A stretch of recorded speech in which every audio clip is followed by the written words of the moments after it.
I know a lot of you are here because it's on your bucket list, so if you did that, thanks for being here. Thank you. And it's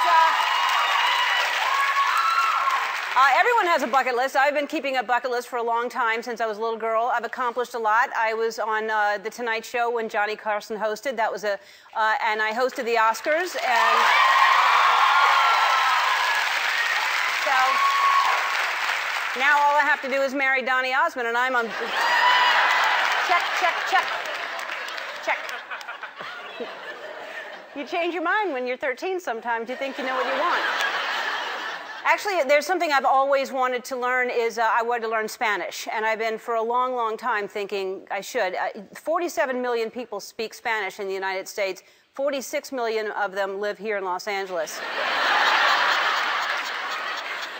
Nothing is working. I've tried to learn, and I've taken the classes. I traveled to Mexico. I tried the popular programs, the Rosetta Stone, the Pimsleur, the Jose Cuervo.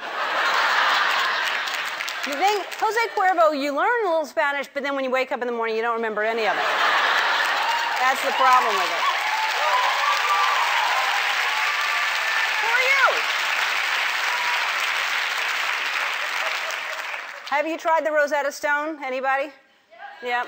Here's the problem with the Rosetta Stone. You have to put hours of work into it. And I'm like, I don't have time. If there's 5-minute abs, why can't there be 6-minute Spanish? That's what I'm saying.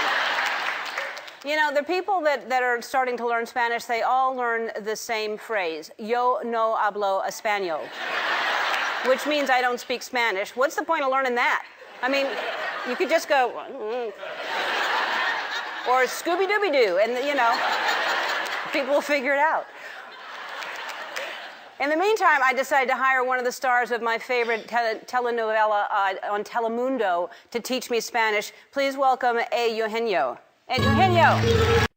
Are there any moments that really stand out where you say, this is a soul that I remember and wonder what happened? Yeah. Tell me one. No, I don't want to. I'll cry.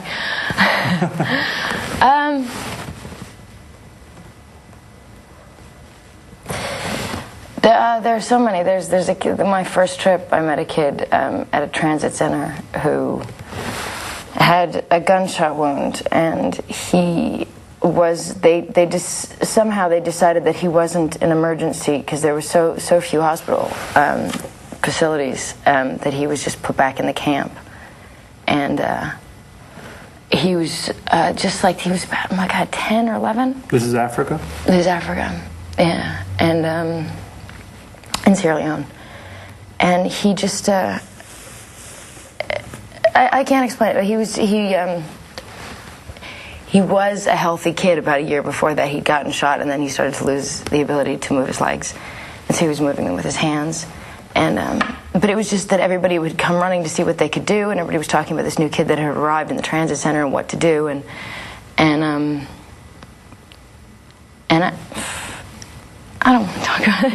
And I asked what would have happened to him, or what's happened to him, or what could be done, and found out that they said he was probably just going to die because of the reality of how many people were in that situation. And it was my first experience, and I thought, well, we should fly him out of here, we should do something, we should get him hospital care, and you know, realizing that this is one kid in thousands, and you can't do that, really. It doesn't work that way. So he would die, and he was alone, and he was really scared, and he was just a kid.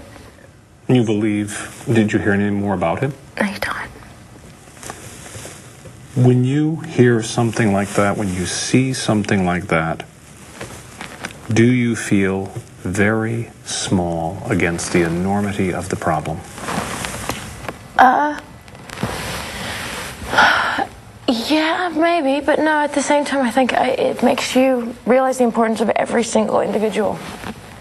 And so, yes, it is an enormous problem, but it is true when they say if one person lives, how much each individual counts. So and if no one takes it all? If it's 20 million people and one kid lives or one family makes it, then, you know,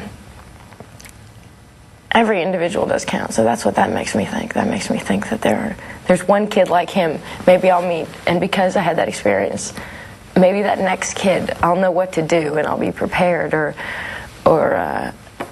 I'll put that much more effort into helping out that next kid because that other kid haunts me so much.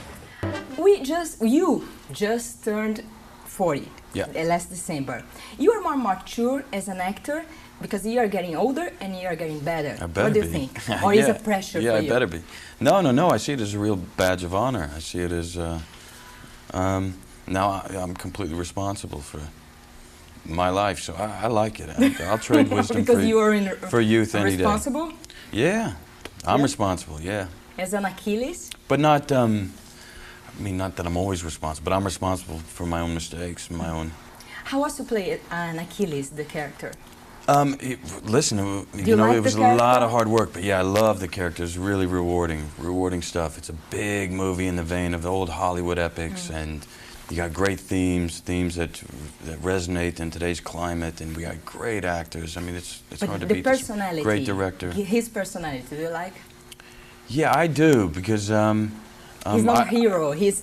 Well, he's conflicted, and I like these. I do like these iconic characters who are dealing with, I guess, universal existential kind of crisis. Yeah. And Peter too. I have to ask you because he loved to work with you. Well, he's a legend. I can't even do it justice. He's a legend, and that's a highlight for me. Oh, great. Yeah. We are used to see you in the movies. What do you want to do as a normal person? Go to the movies, go... Yeah, I like going to the movies. Yes? I like hanging out. You cannot go to the movies. I like the beach. I like the beach a lot. I like the mountains. I just like getting away with friends and getting lost somewhere.